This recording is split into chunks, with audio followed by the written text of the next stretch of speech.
las horas críticas del rescate de esos miles de vehículos atrapados en la autopista. Tenemos conexión con el teniente coronel de la UME, de la Unidad Militar de Emergencias, Rafael Dengra, quien estuvo presente en esas labores de ayuda. Teniente coronel Dengra, buenas noches. Hola, buenas noches. Bueno, usted estuvo presente en las labores de rescate de la madrugada del sábado al domingo, ¿es así? Sí, así es. Estuve presente allí pues unas 14 horas aproximadamente. 14 horas. Bueno, explíquenos, ¿a qué hora llegaron y qué se encontraron cuando llegaron a los tramos de autopista que estaban abarrotados de coches estancados por la nieve? Sí, los primeros elementos, que además coincide con que son estos que tienen detrás de mí, este es el personal que estaba de servicio en el momento de la intervención.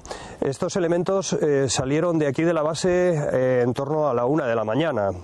Sobre las 2:30, a pesar de que el movimiento lógicamente no era de una velocidad normal, puesto que las condiciones meteorológicas no permitían un movimiento, una velocidad normal, pero bueno, en torno a las 2:30 aproximadamente llegaron los primeros elementos allí a la zona de la AP6. Teníamos coordinado con la Guardia Civil que nos recibiesen para de esa forma llegar lo antes posible a la zona donde estaban los vehículos atascados, y efectivamente en coordinación con la Guardia Civil pues inmediatamente llegaron a la zona donde era necesario el trabajo para ir sacando vehículos. ¿Cómo fue su trabajo, teniente coronel? ¿En qué consistió exactamente? A la 1 les avisaron y cuando llegaron a la zona, ¿qué labores tuvieron que hacer en concreto para aligerar y ayudar a tantos ciudadanos atrapados por ese temporal?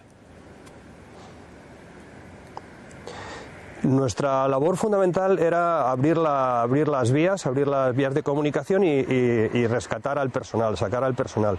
Fue muy laborioso, puesto que no se podían meter las máquinas quitanieves porque toda la carretera estaba bloqueada, entonces hubo que utilizar herramienta manual, hubo que palear bastante nieve para poder sacar los vehículos. La labor fundamental era esa, ir sacando vehículos y despejando la carretera, pero se hicieron otras labores también importantes, como atender a la base logística que alojó a personal civil en San Rafael. Yo hablo de mi zona de acción, puesto que en la UME intervino desde el sur, desde San Rafael, con el primer batallón, que es el que represento, y desde Villacastín, desde el norte, intervino el batallón de León, el quinto batallón. Es decir, que hubo dos esfuerzos y hacíamos lo mismo, lo único intentábamos converger como así fue al final. O sea, al final quedó la carretera totalmente despejada con los esfuerzos que hacíamos desde el sur mi batallón y desde el norte el quinto batallón. Esa era la labor fundamental.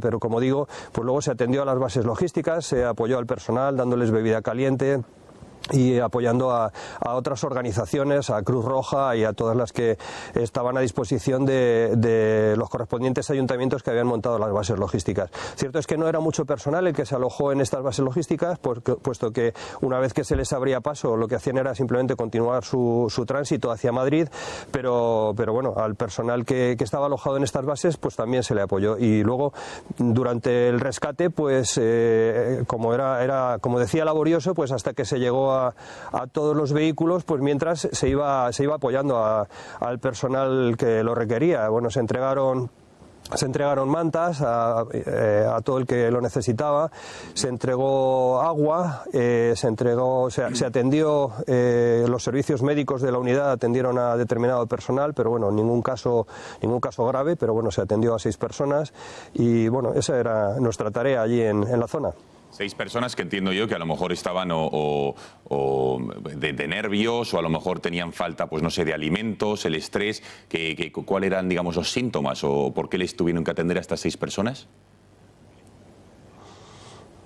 Bueno, hubo un par de casos de personas diabéticas que requerían pues algo de insulina o simplemente algo de alimentos para controlar sus niveles. Luego se atendió a 2 niños también con hipotermias leves y tenía algo de fiebre, estaba malito uno de los niños y se le atendió, pero bueno, pudo continuar después, una vez que se sacó el vehículo, pudo continuar con sus padres. Y bueno, hubo una señora que sí tuvimos que evacuar llevarla a un centro hospitalario con nuestra ambulancia, bueno, por un problema de hipertensión, pero vamos, como digo, nada grave. Teniente Coronel, ¿cómo era el ambiente, el estado de ánimo de los conductores cuando ustedes llegaron? Al verles, entiendo que estaban desesperados, entre la indignación y también el alivio de verles llegar después de tantas horas en las carreteras, atrapados. ¿Pero qué se encontraron? ¿Cuál era el estado de ánimo de los ciudadanos atrapados en sus vehículos? Bueno, mi percepción, pues lógicamente era ya la segunda parte que menciona usted, es la de alivio, ¿no? Porque lógicamente cuando llegas, pues no puedes vivir las experiencias previas que hayan podido tener de haber estado más o menos tiempo en sus vehículos, pero bueno, efectivamente cuando llegamos nosotros les llevábamos un caldo caliente, las mantas, el agua, pues lógicamente es expresión de agradecimiento fundamentalmente lo que recibimos, y de hecho veíamos que todos los vehículos según salían, pues siempre era despedida muy cordial y muy agradecida. Una vez más, Teniente Coronel, la UME acudiendo allí donde los necesitan para prestar ayuda fundamental ante las inclemencias, en este caso meteorológicas, o incluso también les hemos visto en los últimos años en las desgracias naturales, ¿no es así? Sí, la UME está preparada para intervenir en todo tipo de emergencias graves en las que se requiera, y efectivamente este mismo personal es el que intervino también en Chile, en los incendios de Chile el año pasado aproximadamente por estas fechas. Estuvimos también en México en el terremoto, es decir, que la Unidad Militar de Emergencias está preparada para intervenir en todo tipo de emergencias en las que sea requerida, y estamos preparados para ello. Tenemos un personal muy seleccionado, muy bien instruido y altamente motivado para intervenir en las situaciones en las que se nos requiera. Ya por último, Teniente Coronel, acláranos este último punto. ¿Cuál es el proceso, digamos, de llamamiento y de localización de la UME? Es decir, ¿quién tiene que ponerse en contacto con ustedes para pedirles ayuda y en este caso que acudiesen a ese tramo de la AP6 para ayudar a tantos ciudadanos? En este caso, ¿quién lo hizo? Y nos dijo usted que fue a la 1 de la mañana, ¿no?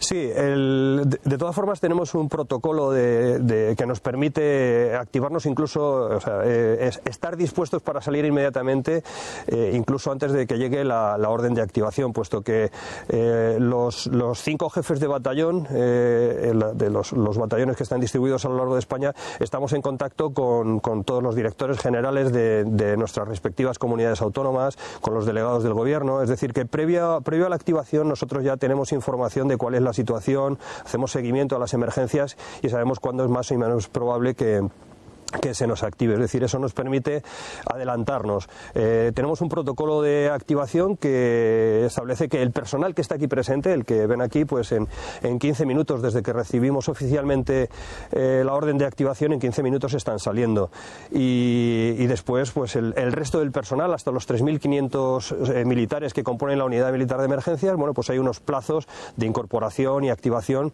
que nos permiten llegar de forma muy rápida a cualquier tipo de emergencia.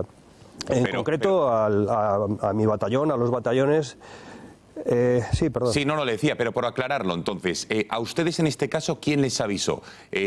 ¿O quién les tiene que avisar? ¿Las comunidades autónomas que les piden ayuda, socorro, de rescate? ¿Es el gobierno? ¿Quién tiene que acudir a la UME para decirle, por favor, acudan ustedes a la AP6 para ayudar a más de 3.000 vehículos, 7.000 ciudadanos que están atrapados como consecuencia de la nieve? Sí, yo recibo la orden de mi teniente general. El teniente general jefe de la UME es el que activa los batallones, y el teniente general pues recibe la orden del Ministerio de Defensa a instancias del Ministerio del Interior. Eso es lo que establece el protocolo. Es decir, el Ministerio del Interior es el que le solicita al Ministerio de Defensa la activación de la UME, y de esa forma, a través de nuestro teniente general, nos llega a nosotros la orden de activación. Al Ministerio del Interior, pues según el protocolo, pues hay distintas autoridades que se lo pueden solicitar, pero vamos, a mí al final me llega la orden de activación por parte del teniente general jefe de la UME, que, como digo, lo hace por orden del Ministro de Defensa a instancias del Ministro del Interior. Queda clarísimo. Don Rafael Dengra, teniente coronel de la UME, de la Unidad Militar de Emergencias, muchísimas gracias por haber atendido a las cámaras del Gatalagua, y enhorabuena y gracias a usted y a sus compañeros que tiene usted detrás, que hicieron lo posible para que en la madrugada del pasado sábado al domingo rescatar a gran parte de esos 3.000 vehículos, casi 7.000 ciudadanos que se quedaron atrapados en la nieve y que gracias en parte a ustedes pudieron ser rescatados. Gracias y buenas noches.